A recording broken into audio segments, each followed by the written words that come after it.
Reconcilie-se de forma correta. Preste muita atenção, irmãos. Reconcilie-se de forma correta. E eu quero de novo que você olhe para o seu texto, lá no verso de número 23. Vamos lá? Portanto, se você estiver trazendo a sua oferta ao altar e lá se lembrar que o seu irmão tem alguma coisa contra você, deixe diante do altar a sua oferta e vá primeiro reconciliar-se com quem? Com seu irmão. E depois, então, você volte e faça a sua oferta. Irmãos, esse é um ponto interessante, mas que infelizmente muitos de nós deixamos a desejar. Muitos crentes negligenciam esse aspecto da lei quando esta diz: não matarás.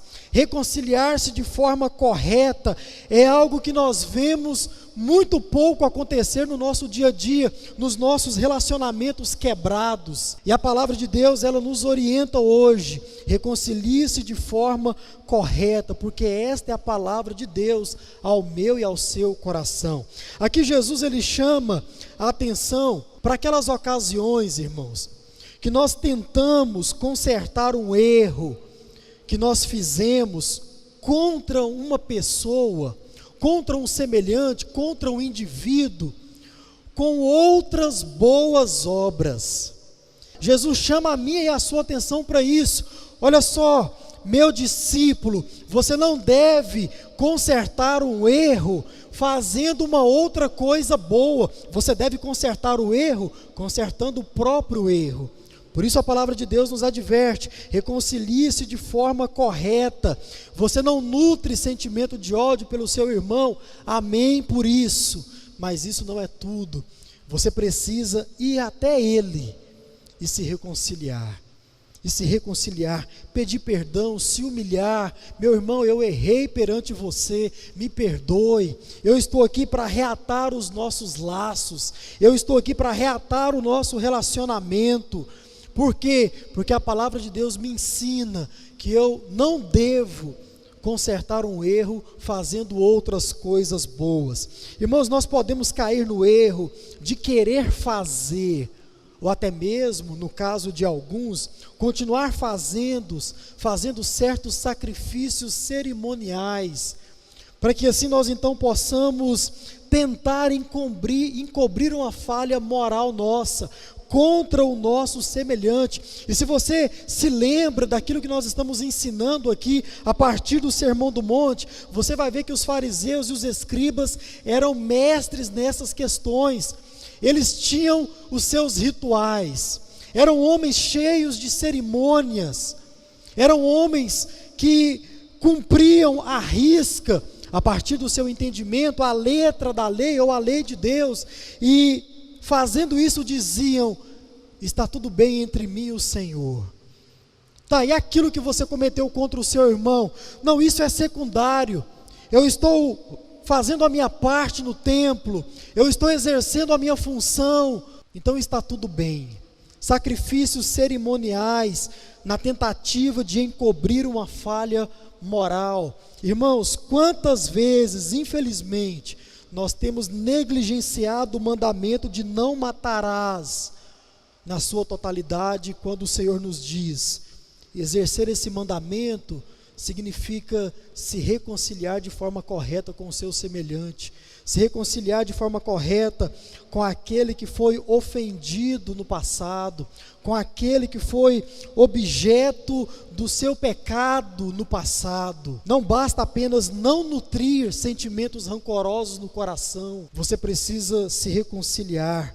E se você for analisar, irmãos, tudo isso, e se você for sincero consigo mesmo, você vai perceber que é muito natural do ser humano querer se justificar, querer justificar as suas más ações com outras boas ações aleatórias. Isso é muito natural. Nós olhamos para aquilo que nós cometemos como pecado, seja contra um semelhante, ou seja pecado diretamente contra o próprio Deus, e nós muitas vezes não nos arrependemos daquilo, deixamos aquilo passar, mas por causa dos nossos rituais, por causa das nossas cerimônias, nós dizemos o seguinte: não, eu não fiz isso, mas estou fazendo isso aqui, então está tudo bem. Vem o Senhor Jesus e diz que não é bem assim que a coisa funciona. E como disse, se nós formos sinceros, vamos reconhecer isso, somos mestres em tentar dar um jeitinho e dizer: não, está tudo bem. Lucas capítulo 16, o verso 15, mas Jesus lhe disse: vocês são os que se justificam diante dos homens, mas Deus conhece o coração de vocês. Deus conhece o coração de vocês, pois aquilo que é elevado entre homens é abominação diante de Deus. Irmão, nós não precisamos, porque isso não adianta, tentar enganar o nosso Senhor Deus, dizendo: ah não, com as minhas cerimônias, com os meus sacrifícios, eu estou desobrigado desse juramento. Não está. Não está. Jesus, ele quer nos ensinar, irmãos, algo muito importante aqui, e eu gostaria, assim como eu aprendi, que você aprendesse isso de uma vez por todas, não tirasse isso do seu coração de forma alguma. Ouça com atenção: aos olhos de Deus não há, irmãos, qualquer valor na adoração. Aos olhos de Deus não há qualquer valor no serviço, se eu e você, nós estivermos nutrindo alguns pecados de forma consciente. Pecado conscientemente sendo praticado anula automaticamente a nossa adoração. Jesus nos mostra isso nesse texto. Portanto, irmãos, pecou contra um irmão, vá até ele no nome de Jesus e se reconcilie. Faltou com algum semelhante seu, vá até ele no nome de Jesus e peça perdão. Procure reatar esse relacionamento, e assim a sua adoração, o seu louvor será recebido pelo Senhor. Glória a Deus que o Senhor, ele nos dá essa oportunidade de reconhecer o nosso erro, o nosso pecado, e nos mostra o que fazer. Devemos nos reconciliar de forma correta. E qual é a forma correta de se reconciliar? Indo diretamente àquele que foi objeto da nossa ofensa, da nossa ira, do nosso ódio.